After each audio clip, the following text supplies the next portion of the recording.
two Recs. First one, I recently just watched it like 2 nights ago. Actually, yeah, 2 nights ago. Mowgli on Netflix.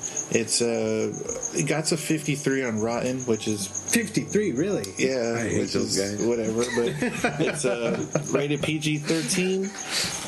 Directed by Andy Serkis, who also plays the voice of Baloo. And also stars Benedict Cumberbatch as Shere Khan, a.k.a. Dr. A lot of big names. Dr. Stranger. 2 big names. Christian Bale as Bagheera, and Kate Blanchett as Ka, the snake. I feel like it's 100 times better than Disney's live-action Jungle Book for a few reasons. It's not a musical. It's straight-up dark jungle shit. Fucking real animals handling business, dude. And these... it's basically the Jungle Book into like Jungle Book Part 2. So it's like one big movie. Dang. That's a big statement, man. Yeah, I recommend it, dude. Like, I fucking loved it. How's the CGI in it? Like, the animals look good? The animals look good. It's on par with the Jungle Book one. You said that they even look more like animals in this one. They look like real fucking animals. They have scars. They have different personality traits that retain to their vocal character. So they kind of look like the panther kind of has facial features like Christian Bale, like in some parts. But they look really good, dude. They look like real fucking animals. Well, so Andy Serkis is the motion capture dude who did all Planet of the Apes. Planet of the Apes. He did King the monkey, Kong. the main one. He does Caesar. Caesar. And he's in Black Panther. So I'm thinking that's why, because you said he directed this. Or he's director, yeah. That's probably why the motion capture is so On point. yeah, because if you watch those movies, that's some of the most state of the art, the best looking Caesar. Caesar. Motion His capture emotions, man. stuff I've ever seen in my life. Like the last one, was it War of the Planet of the Apes? Was fucking. I need to see that dude. still. That was a surprise to me. That was a really fucking good. Even my grandma liked that movie too. That movie's full of everything. You get everything in It's that good. fucking movie. I thought it was good. We watched it at the drive-in twice. Nice. I'm gonna have to check that movie one out because Dude, watch it. I was kind of hesitant to watch it because when I saw the trailer, I was like, to me the CGI looked crappy. It's Sometimes some parts looks a little like like Disney's version looks better. Yeah, in some parts because they have more money, so they can obviously do way more. Polish it for out sure. and everything. and the concept of the story too. It kind of He gets kind of exposed to like the human world, right? yeah, and they I don't want to ruin it for people, but it's like you go from Jungle Book to Tarzan to Jungle Book. You know what I'm saying? So you kind of venture off and you see him in captivity and you see like, oh shit, this fool's a fucking animal, dude. He's not. He's raised in the jungle by. He was really raised by wolves, dude. Yeah. So yeah, it's good, man. I liked it. A thumbs up at disapproval. Our boy Mowgli, dude. Yeah, your boy Mowgli. And then second one is something on the lighter note. It's called Bumping Mics with Jeff Ross and Dave Attell. It's a Netflix original. It's a 3-episode series right now. I guess they're going to be adding more, but it's basically just them roasting each other on stage, and they bring in a bunch of celebrity comics and stuff they have in the crowd. They had Bob Saget, Gilbert Godfrey, Michael Che from SNL, just a bunch of, it's just funny shit, dude. And it's called Bumpin' Mics with Jeff Ross and Dave Attell. It's pretty cool. Nice. It's funny. Nice. Solid Rex this week. Oh, yeah, thanks, man. Been watching movies. So, I only have one, and it's also from Netflix. Nice. It's Haunted.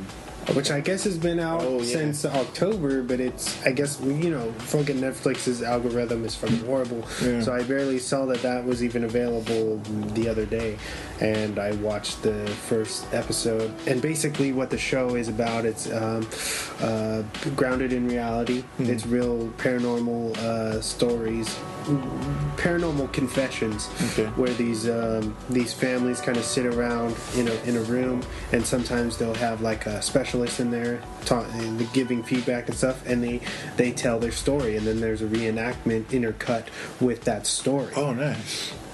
And the families here, you're catching the families, like their, how do you say, their expressions, like firsthand. Like, this is the first time that this person's telling the story to their family. Like, I've been haunted by, for 20 years by this poltergeist. It's like a confession to that won't leave me alone, and I couldn't tell anybody because my, I didn't want to shame my parents. It's like a haunting intervention.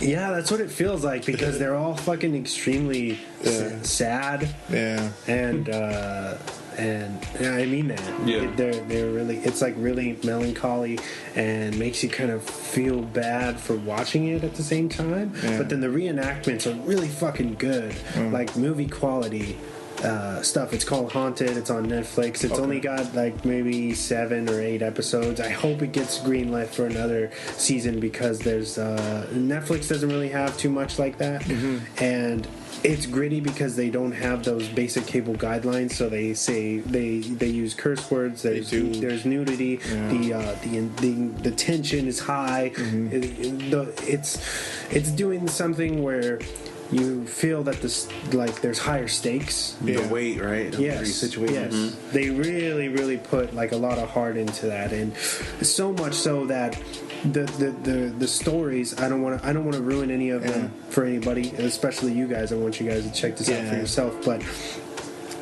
there's people online shitting on this, saying that there's no way that this is real, that it's fake, that they're just trying to profit from it, but that, so I guess people are divided in it.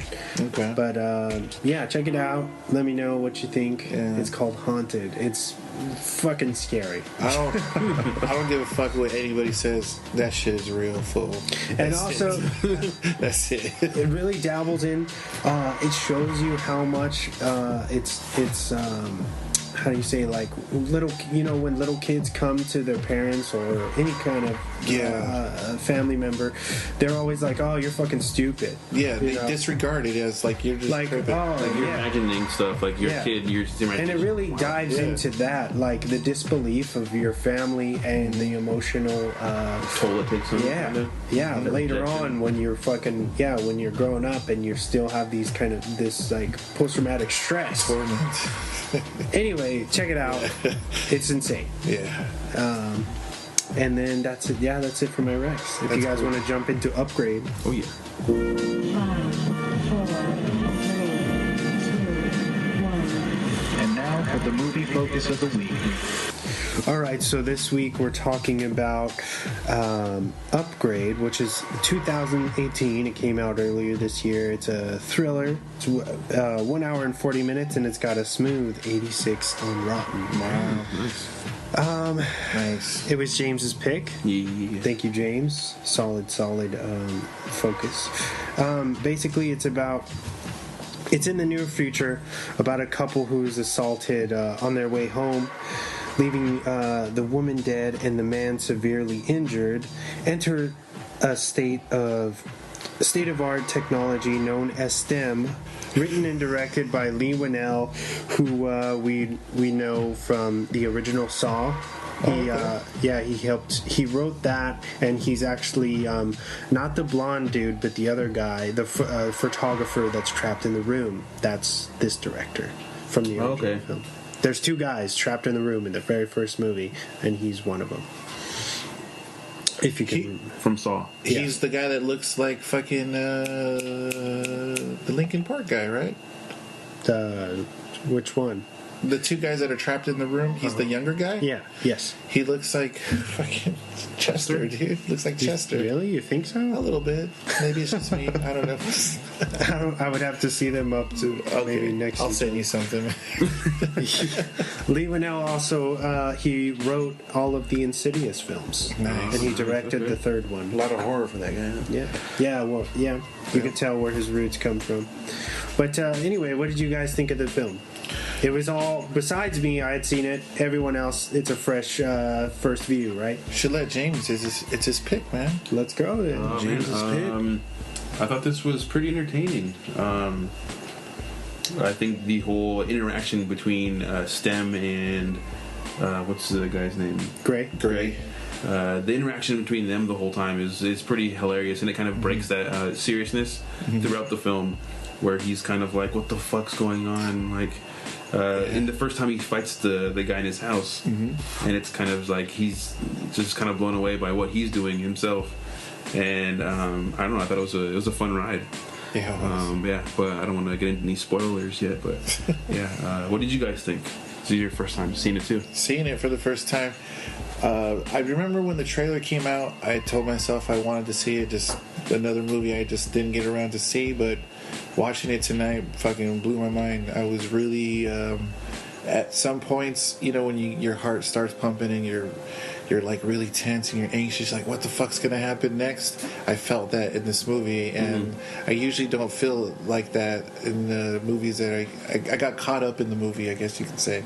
But I thought it was good, man. I thought it was really well thought out twist. Like you said, I don't want to spoil anything, but that shit took me by surprise a little bit. I had an idea of what was going on, and I kind of said it was a revenge film, and him just trying to get back to who originally set it up, because it was, to me, I can see it was the fucking setup from the beginning. But like I like that revenge film roller coaster ride, especially when there's a twist at the end and you're like, oh shit! Stop emphasizing the twist, man. It's that whole journey of the revenge. Yep. So I liked it. I thought it was really good. Really good. I like it. Yeah, man, I liked it too. It was really exciting from beginning to finish. I'm not going to talk about the twists the fourth time. So, but yeah, I feel like the movie was really good for me. For me, it deserves all that praise on Rotten. It was really well acted out for that guy who's the name? I thought it was Tom Hardy. Green, right? Logan Marshall.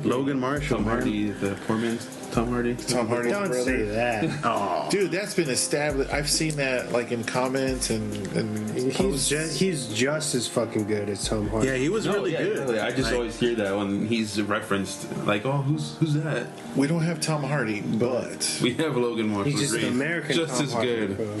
But my thing, Accent though. my thing about the movie was, I feel like it's a trend to be doing this kind of things. Like I feel like even me and Wesley could relate to this when we played through Observer. Do you think that was very similar? Like in some ways, like the trending for even in video games, they're doing these kind of ways. We go to that twist, like they just flipping the script hard on the whole movie. That was like blown.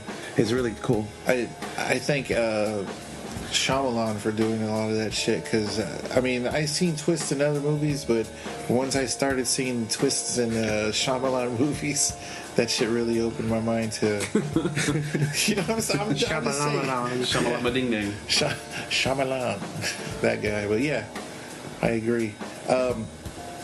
Not to emphasize on that twist, but I'm just saying, if it wasn't for that, I would have figured it out. You know what I'm saying? If it wasn't for that, I would have figured it out. I all thought we had the same thoughts on the twist, but it fucking blew us away at the end, But James, I was like 90% there though. James was so sure that he had it all figured out, and I was like, nah, dude.